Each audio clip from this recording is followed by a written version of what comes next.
Hi everyone, welcome to the second video of the CISSP Domain 1 series, where we talk about the three key types of planning in security management: strategic, tactical, and operational planning.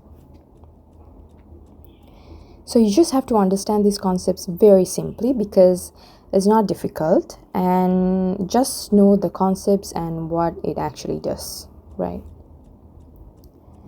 First up is strategic planning. Strategic planning is a long-term planning type and usually covers like 3 to 5 years of planning, but this again depends on the organization, right? There's no strict rule saying it's actually 3 to 5, but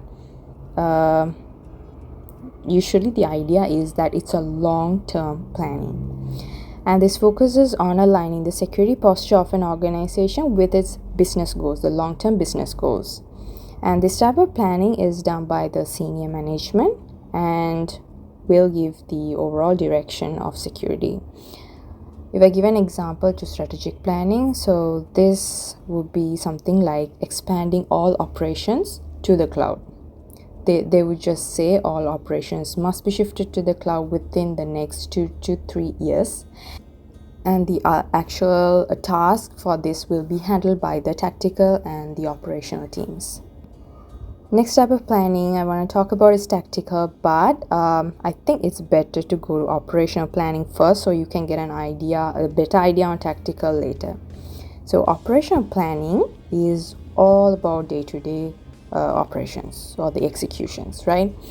So this is short-term and action-oriented, which means it's focused on doing the tasks rather than the planning.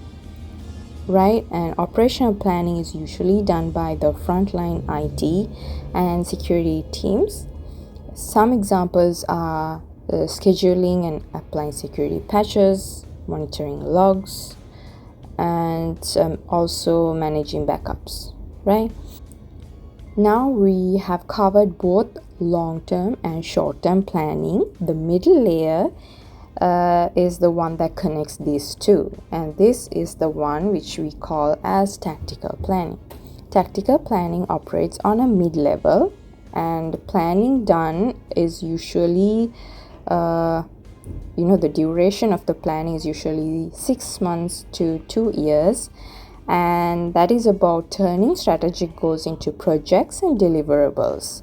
In this level, the people who handle all this planning are the mid-level managers, right? So for this, if I give an example, this will involve allocating budget for security awareness programs, also maybe improvements for existing processes like access controls, incident response procedure enhancements, and so on.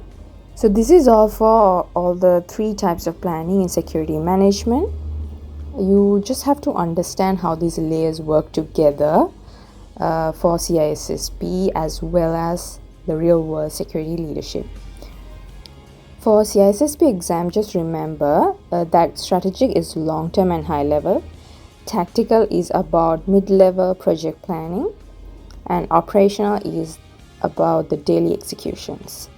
And get an idea on who is involved in all these levels. So this is all for this video. If you have any questions, do drop a comment and I'll answer. Thank you.